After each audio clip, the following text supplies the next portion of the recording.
Did you know that the number one reason why most people fail when trying to answer hypothetical or open ended questions is because they fail to use a method?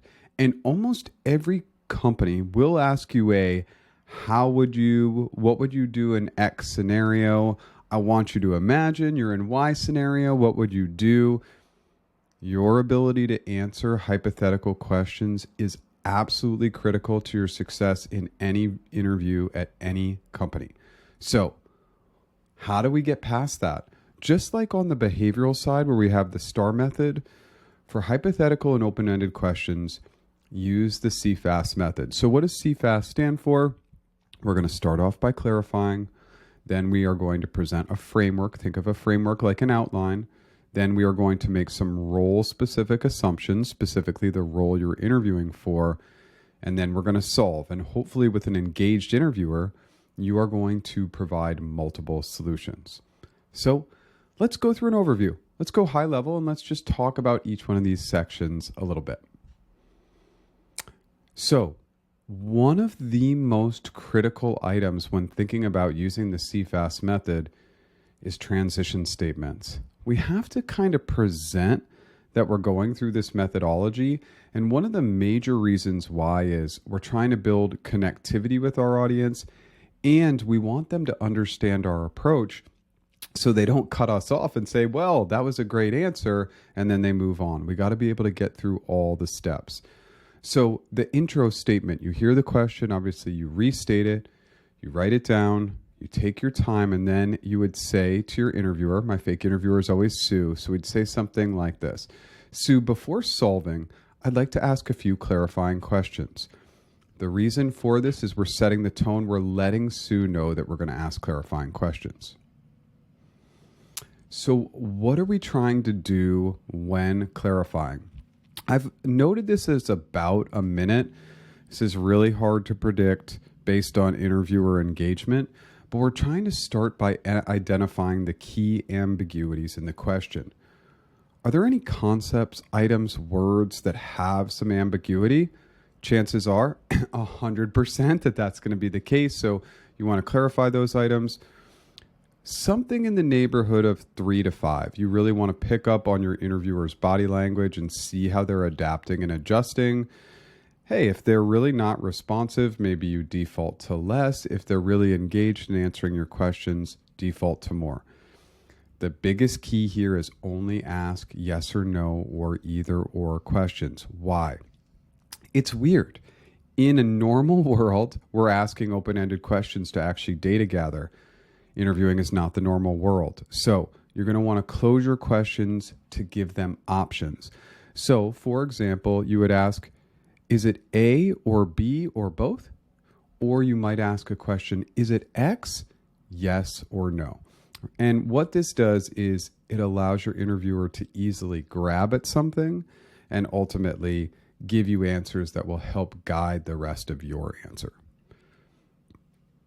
Now, before transitioning into the framework can be a little bit confusing, but basically think of the framework like your outline. It's your approach to the major concepts or items that you want to focus in on that you are going to solve for. So we might use a transition statement such as a few concepts we might want to focus on before solving are, and the reason why this is so important is sometimes interviewers can mistake your framework for your answer, but your framework's going to be very generic, very high level concepts. It's not going to be digging in, not yet.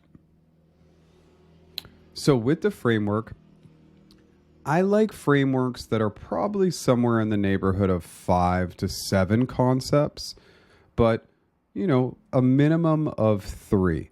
Now, the reason why I prompt on 30 seconds is this should be really quick.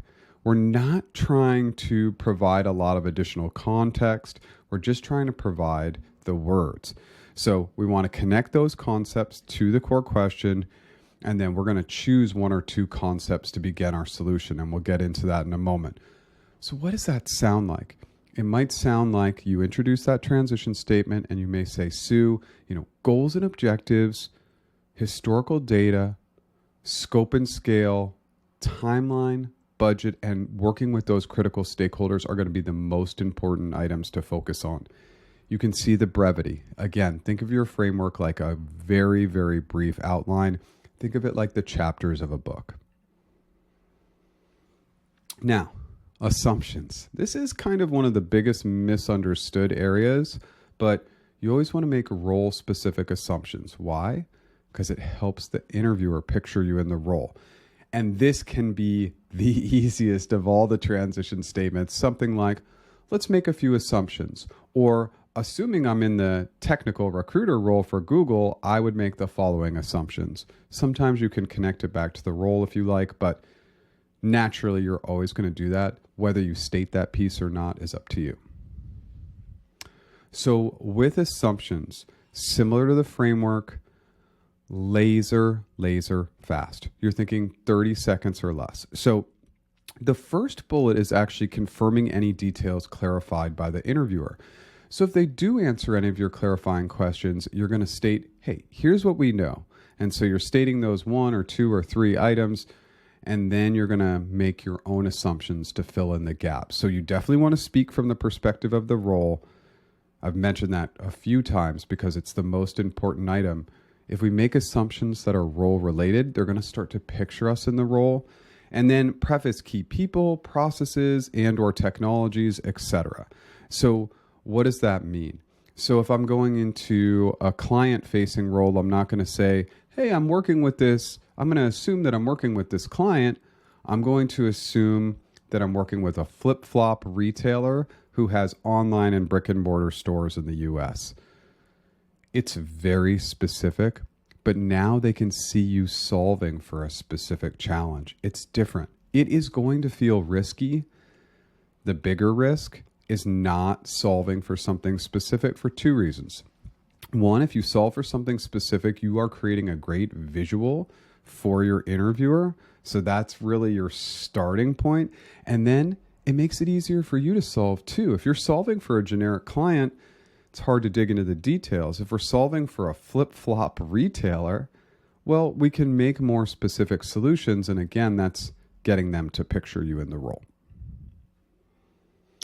Okay, so now let's get into solutions. So before the first solution, we'd use a transition statement such as, I think we should start by focusing in on, and let's pick one of the concepts we used before. So I think we should start by focusing in on goals and objectives and or historical data. But is there another area you'd like to focus in on?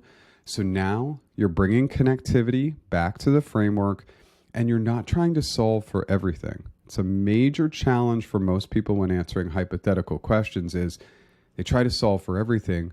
Solve for pieces because you'll be able to be more specific. And again, it will allow the interviewer to picture you in the role. So up to 2 minutes on a solution. I would say between 1 and 2 minutes is good. We're only focusing in on a couple of concepts. So those couple of concepts might take 30, 45 seconds up to a minute each. If you are going past 2 minutes on your solution, you're losing your interviewer's attention. They're simply going to fall asleep. Remember, they're not incentivized to be there. So what do we want to do in this solution? We want to connect it back to the framework and assumptions. What happens a lot of times is my clients will follow these steps, but then in the solution, they just go off in a totally different direction. They don't keep it connected to the framework concepts they picked and their specific assumptions. Really important to stay connected throughout. Then detail the actions you would take to solve the problem, and then really defining the how you would do it and be specific. So you can be very specific with specific assumptions, but the how is critical. On the behavioral side, they want to see how you've done it to predict future performance. On the hypothetical side, they want to see how you would do it in the role. And the more specific you get, the more visuals you bring in, it's going to be very, very easy for them to picture you in the role and therefore want to hire you. So we're going to be thinking about this slide for all the next future transition statements, and you're going to see what I'm talking about in a second. So let's say we provide that 2-minute solution. Then the transition statement after solution 1 is, We could dive a little deeper into goals and objectives or historical data, or we could dive a little bit more into the timeline and budget. Or is there another area you'd like to focus in on? So sometimes they're going to be interested in diving into what we've spoken about, and we're calling that out. We're reminding them of other concepts we could focus in on, and we're giving them the space to say, I really want you to talk about stakeholders, like you mentioned before. Now we're creating a lot of this great back and forth and building really strong connectivity with our interviewers. And then we would, again, think about solving for up to 2 minutes. Then, after the second solution, I like to push towards coming to some sort of finality because your answer is getting long. Again, if they're really interactive, we want to keep going because now our brain's really connected to our solution and we're likely doing a great job. And each new question is more ambiguity. So we want to stick with one question as long as we can. So after the second solution, you could say we could dig deeper into any of the concepts I have discussed, or we could dive deeper into metrics/measurement. So sometimes we want to push to what success looks like because it's a good way to wrap things up and it's very normal of what we would do in the job world. So after this, again, let's say you spend 2 minutes here, then what's the last potential transition statement? You would say something like, Sue, I think we've hit a good stopping point, but I'm also happy to dive into any of the concepts we haven't discussed yet, specifically scope and scale. And so you're just throwing out one potential opportunity to keep going, and then we want to see how Sue reacts.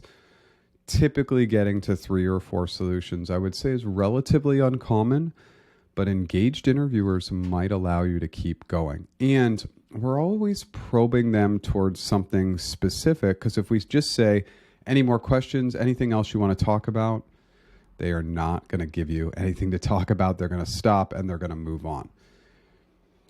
I know that this is a lot. I've obviously done a lot of content on all aspects of the C.F.A.S method. I've done a lot of practice examples on these types of questions, which I recommend you check out. But having a method, having a structure and a plan going into job interviews is going to be absolutely critical for your success.